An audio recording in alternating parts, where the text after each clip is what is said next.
It's a quick thread repair trick.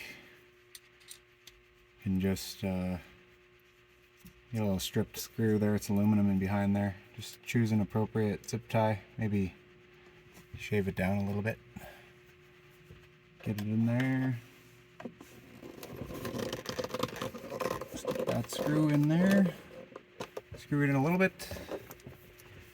Take your flush cutters.